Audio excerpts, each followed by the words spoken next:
Welcome back to Buford Bites. In this episode, we'll continue talking about worry and anxiety and some do's and don'ts that will help you with your child.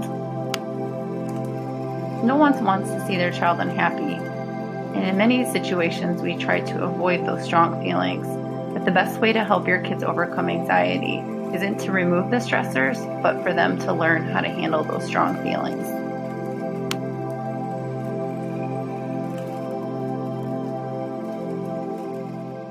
Avoiding things that make your child anxious may help in the short term, but it will only create a bigger issue later, since it reinforces that avoidance and crying helps relieve these uncomfortable feelings.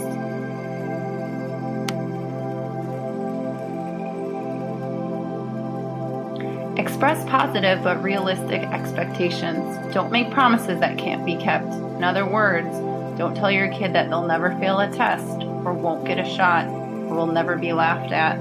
Help them realize in the end it's still okay when those things happen. It's better to prepare than to tell them it won't. Respect your child's feelings, but don't empower them. Validating their feelings doesn't mean you agree. It just means you understand how they feel, but also reminding them that it's going to be okay. For example, telling them, I know you're worried going to the doctor, but the last time you went, you did great. You want to encourage your child's thoughts and feelings, but don't play into the anxiety. Avoid questions such as, oh, are you worried about the game this weekend? Instead, ask them, how are you feeling about the game this weekend? This is a big one. Don't reinforce your kids' fears.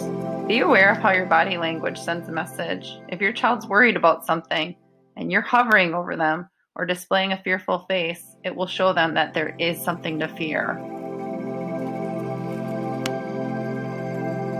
Encourage your child to tolerate their anxiety. Let them know that you understand how hard it is to deal with. They need to weather the storm.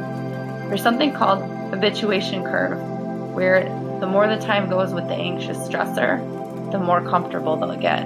That's how we get over our fears. Think about something you're afraid of. The hardest time is right before you're about to confront that fear.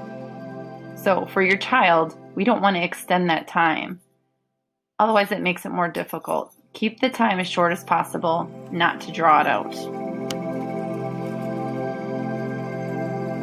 Think things through with your child, talking through what would happen if their fear came true. For example, what happens if they weren't picked up on time, or they failed their test, or didn't make friends when starting a new school? Having a plan helps kids feel better about their situation.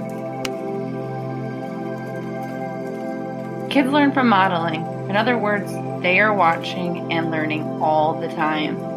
Next time you're anxious, show some productive coping tools.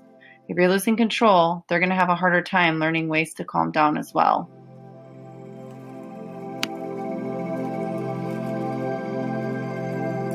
Thank you so much for tuning in. Until next time.